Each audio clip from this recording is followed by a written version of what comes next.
ଆଚ୍ଛା ଏଇ ବର୍ଷର ଯୋଉ ବୃହସ୍ପତି ଚଳନ ବିଷୟରେ କହିଲେ ତ କେଉଁ କେଉଁ ରାଶି ଉପରେ ୟାର ବିଶେଷ ପ୍ରଭାବ ଶୁଭ ପ୍ରଭାବ ସବୁ ରହୁଛି?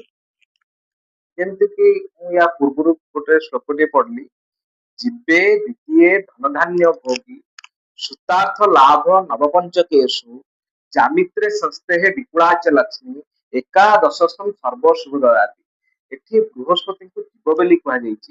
ଯୋଉଠି ଜୀବ ଯିବେ ଦ୍ୱିତୀୟ, ଯେଉଁ ରାଶିର ଦ୍ୱିତୀୟ ସ୍ଥାନକୁ ବୃହସ୍ପତି ଯାଉଛନ୍ତି, ବର୍ତ୍ତମାନ ଏଇ ଯୋଉ ପାଞ୍ଜି ଅନୁସାରେ ତିନି ଥର ମୁଁ କହିଲି ବର୍ତ୍ତମାନ ଚଳନୀୟମାନ ହଉଛନ୍ତି। ପ୍ରଥମ ଅବସ୍ଥାରେ ଯୋଉ 1/6/2026 ପରଠାରୁ ଯାଉଛନ୍ତି ଯୋଉ ବୃହସ୍ପତି କର୍କଟ ରାଶିକୁ ଏବଂ ଉଚ୍ଚସ୍ଥ ହଉଛନ୍ତି ସେଠି ନିଜ ସ୍ୱ ନକ୍ଷତ୍ରକୁ ଯାଉଛନ୍ତି, ନିଜ ନକ୍ଷତ୍ରକୁ ଯାଉଛନ୍ତି ଏବଂ କର୍କଟ ରାଶିରେ ବୃହସ୍ପତି ଉଚ୍ଚମାନ ଅଛନ୍ତି। ସେଠି ଦେଖିବାକୁ ଯେଉଁ ରାଶି ଠାରୁ ବୃହସ୍ପତି ଦ୍ୱିତୀୟ ସ୍ଥାନରେ ଥିବେ, ତ କେଉଁ ରାଶିଠୁ ବର୍ତ୍ତମାନ ଦ୍ୱିତୀୟ ସ୍ଥାନ ଅଛନ୍ତି ନା ପ୍ରଥମ ଜିନିଷ ହଉଛି ମିଥୁନ ରାଶି।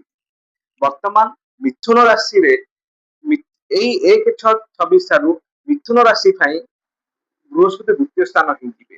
ଦ୍ୱିତୀୟ ସ୍ଥାନ ହେଇଗଲେ କଣ ହେଲା ନା ବର୍ତ୍ତମାନ ମିଥୁନ ରାଶି ଲୋକମାନେ ଗୋଟେ ଜାଗାରେ ରହିଯାଇଛନ୍ତି, ଗୋଟେ ଜାଗାରେ ବାନ୍ଧି ହେଇଯାଇଛନ୍ତି। ଯୋଉଠି ଯୋଉଠି ଆମର ଥାନ୍ତି ବୃହସ୍ପତି ଜନ୍ମ ରାଶିରେ ଥାନ୍ତି, ସେଠି ପ୍ରାୟତଃ ବହୁତ କିଛି ଅବଷ୍ଟ୍ରାକଲ ଆସିଥାଏ ମଣିଷ ଜୀବନରେ। କିନ୍ତୁ ଦ୍ୱିତୀୟ ସ୍ଥାନକୁ ଆସିବା ଫଳରେ ସେ ଯୋଉ ଅବଷ୍ଟ୍ରାକଲ ଗୁଡାକ ଅଟୋମେଟିକ ଦୂରେଇ ଯାଇଥାଏ ଏବଂ ଧନଧାନ୍ୟ ଭୋଗୀ ସେଠି ନିହାତି ଭାବରେ ଯାହାର ମିଥୁନ ରାଶି ତା ପାଇଁ ବର୍ତ୍ତମାନ ଗୋଟେ ସୁବର୍ଣ୍ଣ ସୁଯୋଗ ଖୋଲିବାକୁ ଯାଉଛି। ଯେମିତି କି ଯଦି ସେ ତା ଚାକିରି କ୍ଷେତ୍ରରେ ହଉ କି ତା ପରିବାର ଯଦି କୌଣସି ପ୍ରୋବ୍ଲେମ ଥାଏ, ଯାହା ବି ତା ଜୀବନରେ ଯଦି ତାର କିଛି ଶରୀର ପ୍ରୋବ୍ଲେମ ଥାଏ, ସବୁ ଜିନିଷରୁ ସେ ବର୍ତ୍ତମାନ ରିଲାକ୍ସ ହେବା ପାଇଁ ଯାଉଛି। ମିଥୁନ ରାଶି ବ୍ୟକ୍ତି ଯିଏ ଅଛନ୍ତି ତାଙ୍କ ପାଇଁ ରିଲାକ୍ସ ହେବା ପାଇଁ ଯାଉଛି ଏଇ ବୃହସ୍ପତି ଚଳନ, ତାଙ୍କ ପାଇଁ ଗୋଟେ ବହୁତ ଭଲ ସମୟ ଯାଉଛି। ତ ଇଏ ଗଲା ପ୍ରଥମ ହଉଛି ଯିବେ ଦ୍ୱିତୀୟ ଧନ ଧାନ୍ୟ ଭୋଗୀ ସୁତାର୍ଥ ଲାଭ ନବପଞ୍ଚକେଶୁ।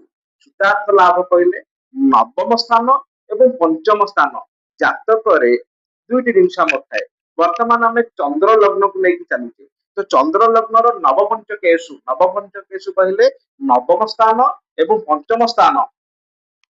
ସୁତାର୍ଥ ଲାଭ କହିଲେ ଯେଉଁ ଘରରେ ଯାହାର ମିଥୁନ ରାଶି ହେଇଥିବ ତାଙ୍କର ପୁଅ ଝିଅ ବାହାଘର ହେଇପାରୁନାହାନ୍ତି, ପିଲାଙ୍କୁ ନେଇକି ନାନା ପ୍ରକାର ସମସ୍ୟା ଚାଲିଛି, ପରିବାର ଭିତରେ ବହୁତ କଳହ ଲାଗିଛି ପିଲାମାନଙ୍କୁ ନେଇକି, ଏସବୁ ଜିନିଷ ଧୀରେ ଧୀରେ ଦୂରମାନ ହେଇଯିବ ଯାହାର ଜାତକରେ ନବମ ସ୍ଥାନ ଏବଂ ପଞ୍ଚମ ସ୍ଥାନ। ତ ନବମ ସ୍ଥାନ କାହାର, ପଞ୍ଚମ ସ୍ଥାନ କାହାର ନା ନବମ ସ୍ଥାନ ହଉଛି ଆମର ଇଚ୍ଛା ରାଶି ପାଇଁ ହଉଛି ନବମ ସ୍ଥାନ ଏବଂ ପଞ୍ଚମ ସ୍ଥାନ ହଉଛି ମୀନ ରାଶି ପାଇଁ। ବର୍ତ୍ତମାନ ମୀନ ରାଶି ଲୋକମାନେ ବହୁତ କିଛି ବାଧା